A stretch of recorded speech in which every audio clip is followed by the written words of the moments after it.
तरीके अलग होते, उदाहरण एग्जाम्पल अलग होते, बहुत सारी चीजें। तो मनु महाराज ने जब ये मनुस्मृति लिखी थी, उस समय की परिस्थितियां, उस समय की लाइफ स्टाइल, उस समय की जीवन दिनचर्या बहुत अलग थी।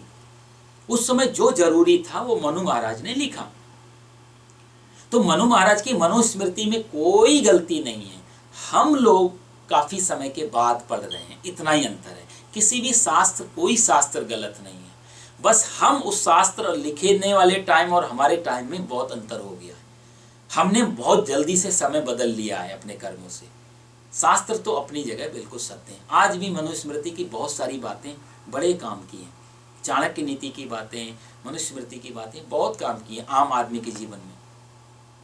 लेकिन अब जब यहाँ विवाद खड़ा होता, वहाँ पर चीज़ें फिर विरोध में आ जाती हैं, और फिर विरोध में लोगों को मुश्किल होता है उनके लिए व्याख्यान देना। इसलिए लगभग मनुस्मृति भी इस समय लुप्त प्राय होती जा रही है। नहीं तो बड़े बड़े अच्छे श्लोक मनु महाराज जी ने दिए। तो भगवान इन तीनों का नाम लेके अर्जुन से कहना कर चाहते कि अर्जुन, तू भी क्षत्रिय घर में पैदा हुआ है, तू भी कर्मी हो गई है। तेरा काम साधना करना, ध्यान करना, ये सब करना नहीं है। ये जैसे राजाओं ने भी कर्म भी किया और ज्ञान भी प्राप्त किया। क्या अंतर रहा कि वो कर्म करते हुए कर्म से अटैच्ड नहीं थे, निर्लिप्त थे। तो तू भी ऐसे युद्ध कर, युद्ध का परिणाम को छोड़ दे, युद्ध में लिप्त मत हो। इसलिए ज्ञान मैं तेरे को दे रहा हूं। तो भगवान इसका उपदेश, और सूर्य भगवान को उपदेश देने के पीछे एक कारण और भी। अब ये थोड़ा सा, ये तो एक साधारण पक्ष हो गया कि इससे एक पता लगता है कि जैसे मैं आपसे ज्ञान दे रहा हूं ना, तो अक्सर एक गलतियां हो जाती हैं। जब आदमी कुछ ज्ञान आदि का देता है, तो उसको ये लगता है ये ज्ञान सिर्फ मैं ही दे पा रहा हूँ, ये मैं ही दे रहा हूँ, ये अहंकार जन्म ले सकता है। भगवान यहाँ बड़ी सूक्ष्म बात कह रहे हैं, अर्जुन ये ज्ञान मैं जो तेरे को दे रहा हूँ, ये पहली बार नया नहीं है। तो ये मत सोच लेना नया है, ये पहले भी से है, आदिकाल से है। इसके पीछे एक दूसरा राज भी भगवान ही क्यों बता रहे हैं, 3 लोगों को दिया है, 3 लोगों के नाम क्यों बता रहे हैं। इसके पीछे भी कहीं एक मनोवैज्ञानिक कारण है। वो कारण ये है, जैसे हम लोग किसी डॉक्टर के पास जाएं, ऑपरेशन थिएटर में लेटे हुए हैं, और डॉक्टर आया, डॉक्टर ने आकर के हमसे कहा कि पेशेंट से कंग्रेचुलेसन और बहुत बहुत बधाई हो आपको, या आप चिंता मत करना, बिल्कुल टेंशन मत कर, ये मेरा पहला ऑपरेशन है लाइफ का। तो हमारी क्या हालत होगी। तो भगवान इससे यही बताना चाहते हैं, अर्जुन ये कोई पहली बात तेरे पे मैं प्रयोग नहीं कर रहा हूं, ये कोई पहला ऑपरेशन नहीं है तेरा जो मैं ऑपरेशन कर रहा हूं मन का, आत्मा का। ये पहले भी कर चुके हैं हम, और वो लोग पार हो चुके हैं, वो लोग ठीक हो चुके हैं, इसलिए तू भरोसा कर। तो भगवान ने 3 नाम लेने के पीछे कहीं ना कहीं ये भी एक कारण है कि अर्जुन के अंदर भरोसा बढ़े कि मेरे पास एक्सपीरियंस है इस चीज का, इस चीज से भाव निकले हैं, इससे लोग स्वस्थ हुए हैं, इससे लोग ठीक हुए हैं, और तेरे ही जैसे लोग ठीक हुए हैं, कर्मयोगी राजा लोग।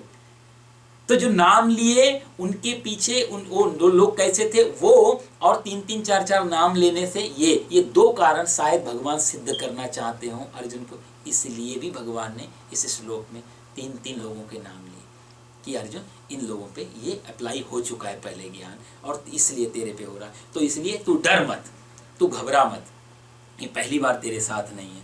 और दूसरा कारण एक और भी एक अर्थ निकल सकता है।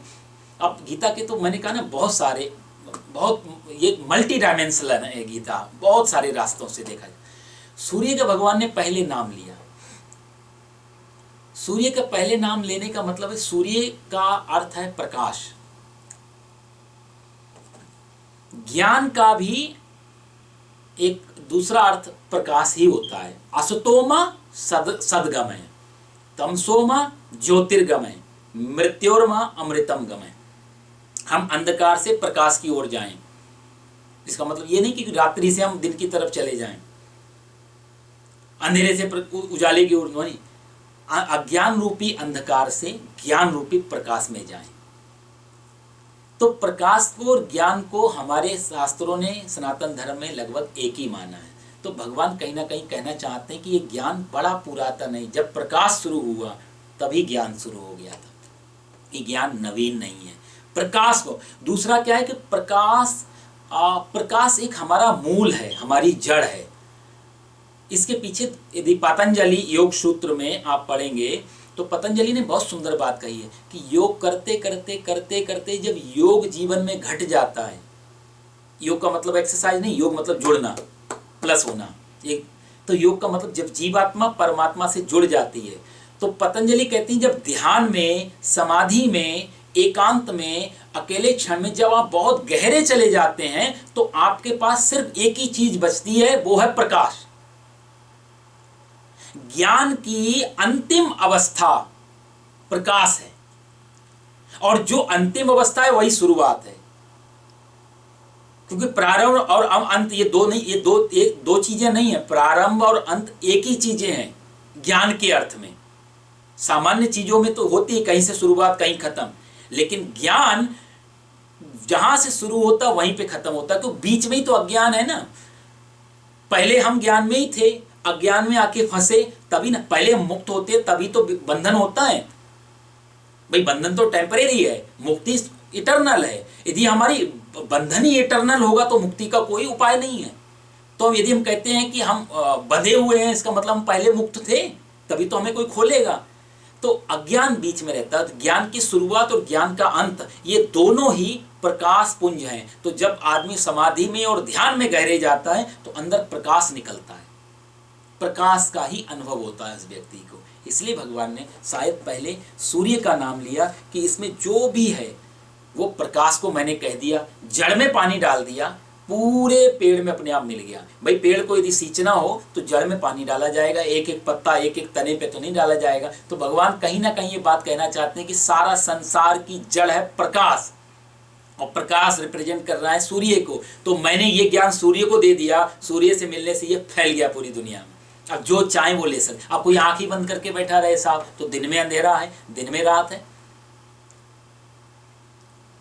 आंख बंद करके यदि बैठ गए पट्टी बांध के, तो दिन में भी तो रात बना सकता है आदमी। तो ये हमारी गलतियां हैं, लेकिन सूर्य को भी प्रकाश है, यानी कि ज्ञान सर्वत्र फैला हुआ है। भगवान ये भी बताना चाहते हैं अर्जुन से, लेकिन तू आंख खोल के बैठेगा तो तुझे दिन में प्रकाश दिखाई देगा। तो सूर्य भगवान को ये दे दिया अध्यात्म का ज्ञान।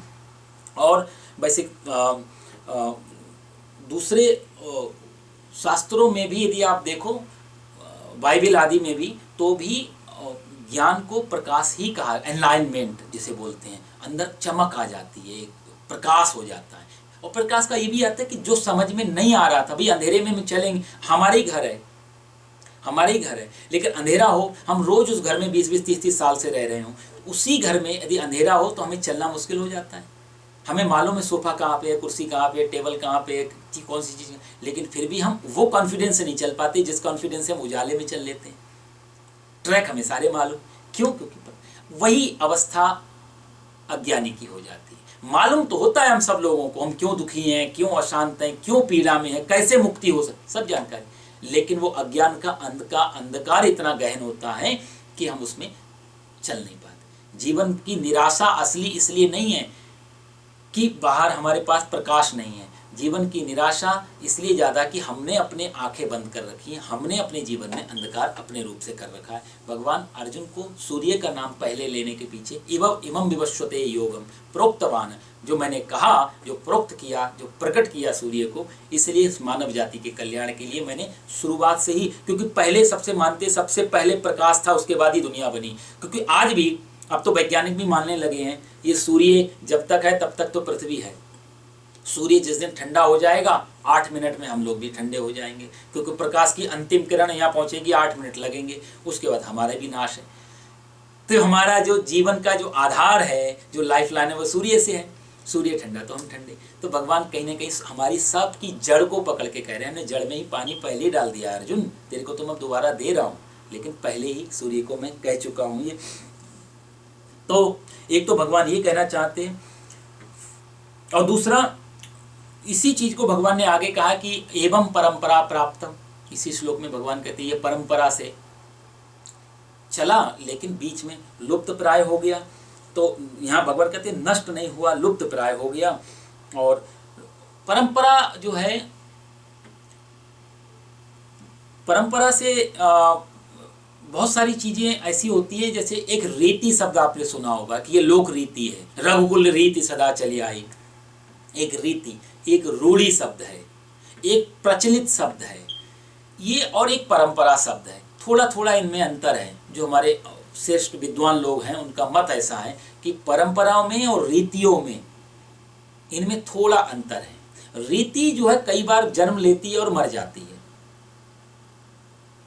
रीति में दम नहीं होती पीछे। रीति एक सामान्य सी चीज है। जैसे एक आदमी, एक कहानी में सुन रहा था, एक आदमी भोजन करता था, भोजन करने के बाद में उसकी मकान, कच्चा मकान था, उसमें एक वो आला बना हुआ था जिसको हम कुछ बोलते हैं, दीवारों जो दिया हुआ रखने के लिए पुराने समय में लोग बना देते थे मकानों में। वहाँ जाता था कुछ और कुछ करता था वो, और कुछ करके फिर अपना बाहर निकल जाता था। उसका बेटा ये चीज़ देखता था कि पिताजी खाना खाने के बाद उस आले के पास जाते हैं, उस छेद जो दीवार में छेद है, और कुछ वहाँ करते हैं और चले जाते हैं। इसका मतलब भोजन के बाद वहाँ कुछ करना होता है। होता क्या था कि वहाँ पर उसने लकड़ी रखी थी दांत साफ करने की, दांत में कुछ फंस जाए तो निकालने के लिए। तो अक्सर वो खाना खाने के बाद वहाँ जाएगा, लकड़ी से वो दांत को रेदेगा और लकड़ी वापस रख के चला जाएगा। ये उसका।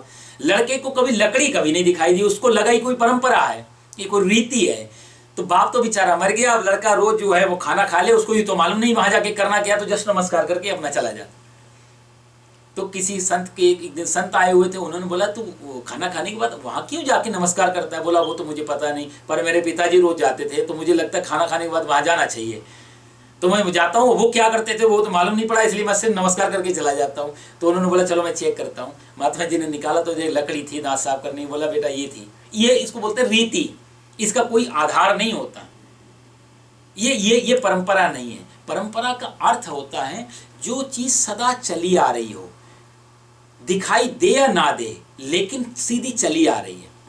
जैसे कि गंगोत्री में आप जाओ तो आप गंगा मैया के दर्शन होते हैं, सीधा सीधा गंगा मैया दर्शन भी देती हैं, पूरी तरह दिखाई देती हैं कि जल है, गंगोत्री का जल है। गंगोत्री से आप नीचे आ गए,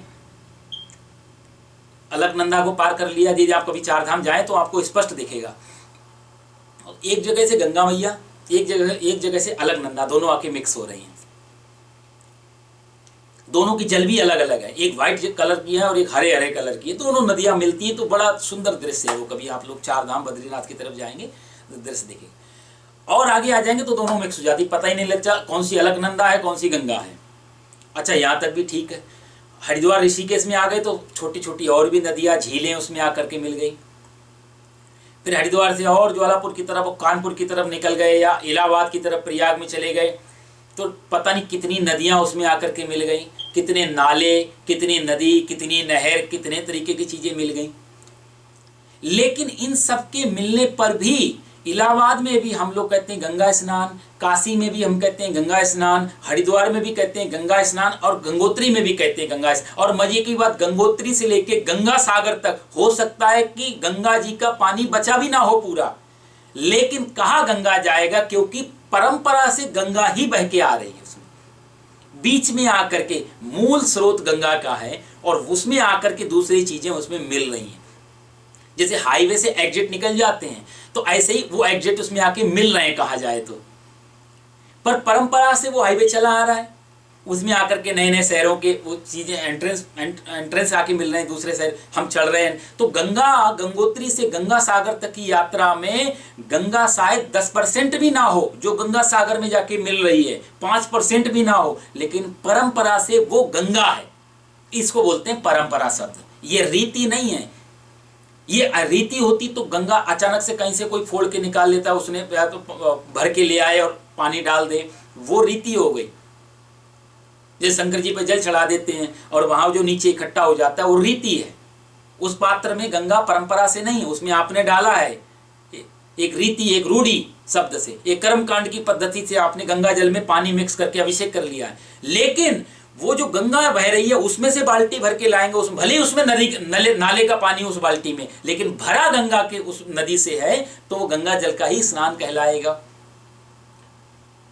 आप देखो जरा, आप गंगा जल कटोरे में लेकर के आए, भगवान के पास आपने रख दिया, शालिग्राम शिवलिंग हमारे पास रखे हुए हैं, एक कटोरे में गंगा जल है, आप अभिषेक करना चाहते हैं उस समय, और अभिषेक करने से पहले अचानक किसी का फोन आ गया, आप उठ के गए और फोन उठाया आपने, तब तक एक कुत्ता आया, उस कुत्ते ने वो जो कटोरा रखा है गंगा जल का उसमें मुंह मार दिया। जूठा कर दिया। अब आप बताओ, उस कटोरे से आप भगवान का स्नान कराएंगे? जंगली कुत्ता उसमें मुंह मार दे, अब यहाँ के लोगों का तो गारंटी नहीं हो सकता, वो लोग करवा भी दें जिस हिसाब से यहाँ चलता है मामला व्यवहार कुत्तों के साथ में, पर धार्मिक दृष्टि से तो गड़बड़ हो जाएगा ना। तो हम उस कुत्ते से उस कुत्ते का जूठा जो जल है, उस जल से स्नान नहीं कराएंगे भगवान का, क्योंकि वो कुत्ते का जूठा हो चुका है। मजे की बात, गहराई की बात है ये कि कुत्ते ने कटोरे में मुंह लगाया, वो जल अशुद्ध हो गया, लेकिन गंगा जी में सैकड़ों कुत्ते बहते रहते हैं। कितनी डेड बॉडी पड़ी रहती कुत्तों की, क्या पूरी दुनिया के जानवरों की पड़ी रहती है, मनुष्यों की पड़ी रहती, लेकिन उस गंगा में हम प्रवेश करके प्रणाम भी करते हैं, आचमन भी करते हैं और भगवान का स्नान भी कराते हैं। इसको बोलते हैं गंगा की परंपरा।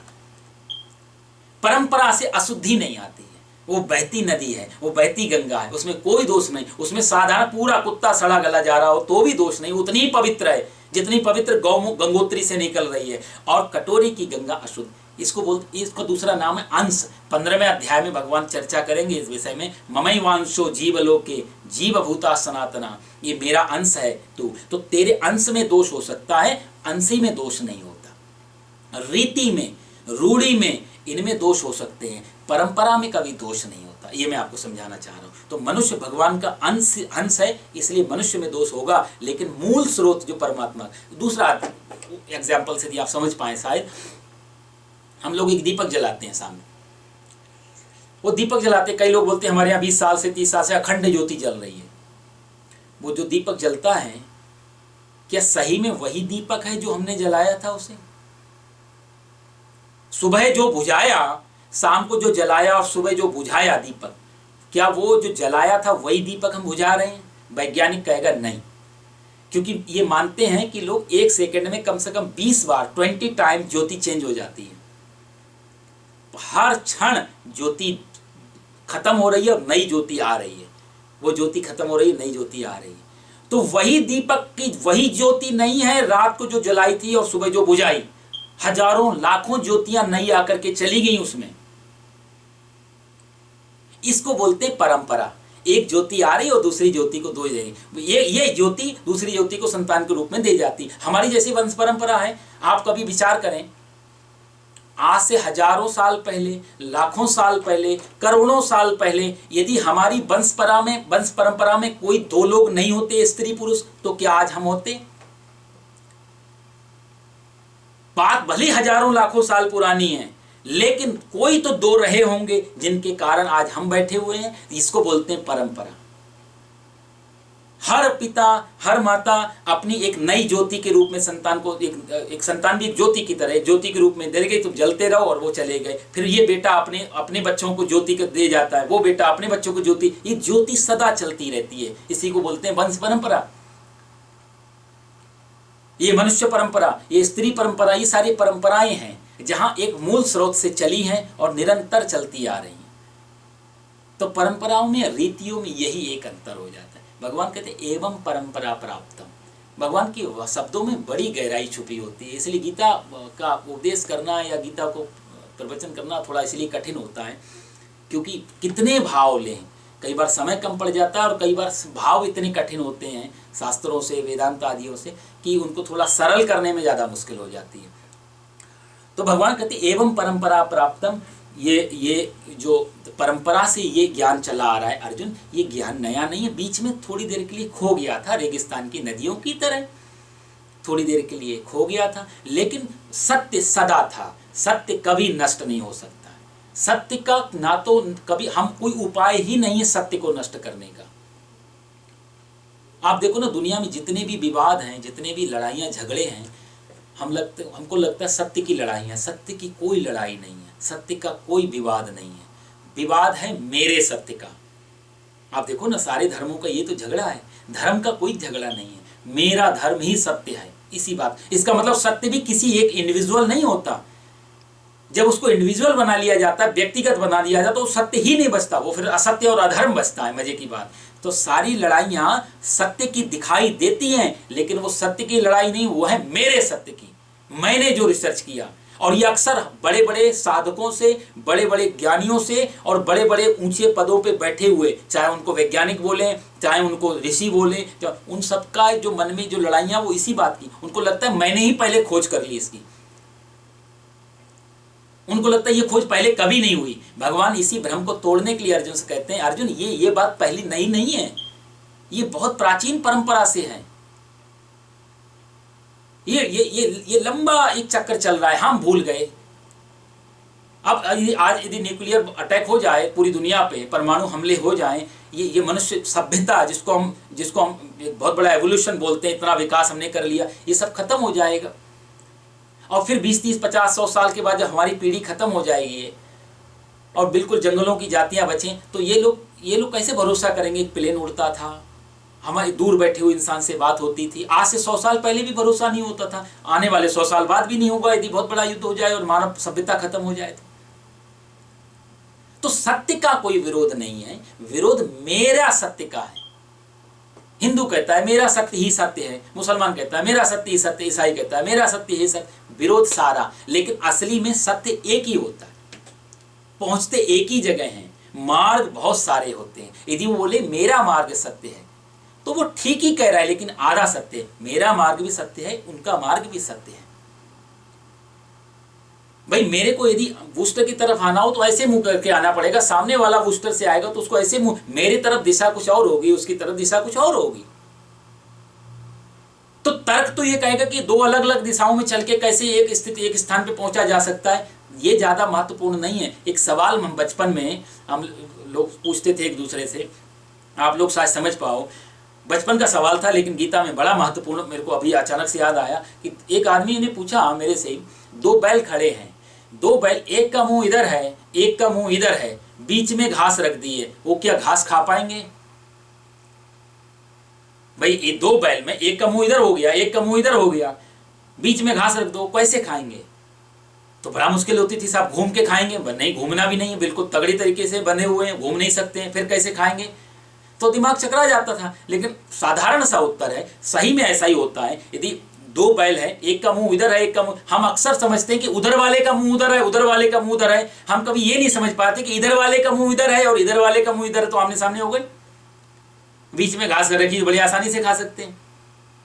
यही सत्य का अक्सर विरोध होता है। वो कहने वाले का वो सोचता है उधर वाले का मुंह उधर है और इधर वाले का मुंह इधर। यदि ये नहीं बोल सकते कि दोनों के मुंह एक दूसरे को क्रॉस कर रहे हैं, बीच में सत्य पड़ा हुआ है, दोनों ही सत्य को देख रहे हैं, लेकिन मेरे सत्य जब बोल देते तो हम मुंह घुमा लेते सत्य की तरफ, पीठ हो जाती है। अक्सर दुनिया में सत्य को हम पीठ की तरफ रखना चाहते हैं, मेरे पीछे सत्य खड़ा हो, मैं सत्य के आगे खड़ा हूं, वहीं पे सत्य असत्य के करीब पहुंचता है। हमेशा मनुष्य को चाहिए, भगवान श्री कृष्ण यहाँ सत्य को आगे रख रहे हैं अपने, और मनुष्य को पीछे रख रहे हैं। सत्य ढाल है, मनुष्य पीछे। धर्मो रक्षति रक्षता वहां तक ठीक है, लेकिन सत्य की रक्षा मनुष्य नहीं कर सकता, मनुष्य की रक्षा ही सत्य कर पाता है। तो भगवान यहाँ बड़ी सुंदर बात कहते हैं, एवं परंपरा प्राप्तम, और इमं राजर्षयो विदुः सा काले नेह महता योगो नष्टः परम तपा। राजर्षियों, ये राजर्षि भगवान ने शब्द लिया है यहाँ पर दूसरे श्लोक में, ये भी बड़ा महत्वपूर्ण है। राजर्षि शब्द के बहुत सारे अर्थ हुए हैं हमारे यहाँ। देखो, मैंने कहा ना कि हर आदमी को जिसने जैसा कर्म किया उसको हमने वैसा नाम दिया। धर्म में जिसने सत्य को जैसे पाया हमने उसको एक अलग नाम दिया। तो हमारे यहाँ ऋषि है, महर्षि है, राजर्षि है, संत है, साधु है, महात्मा है, ये सब एक ही नहीं है। हमने जरा भी अंतर देखा उसकी साधना में, उसकी तपस्या में, उसके कर्मों ने, एक उसको नया नाम दे दिया। दोनों साधु और संत दोनों एक नहीं है। यदि दोनों एक होते तो फिर तुलसीदास जी को क्यों लिखना पड़ा साधु संत के तुम रखवारे? सिर्फ एक ही बार लिख देते तुम साधु संत, जब एक ही है तो फिर दो नाम क्यों दे रहे हैं तुलसीदास जी? इसका मतलब साधु में भी अंतर है, संत में भी अंतर है। आगे आएगा, साधु के बारे में भगवान बताएंगे। यहाँ भगवान ने, तो उसकी चर्चा हम बाद में करेंगे, शायद हो सकता है इसी श्लोक के बाद उसका नंबर आ जाए। लेकिन यहाँ भगवान राजर्षि शब्द ले रहे हैं। सा राजर्षयो विदुः, इमं राजर्षयो विदुः, ये राजा लोगों की परंपरा में चला ये ज्ञान। राजर्षि शब्द के दो तीन अर्थ हो सकते हैं। एक तो वो अर्थ कि जो राजा भी है और ऋषि भी है,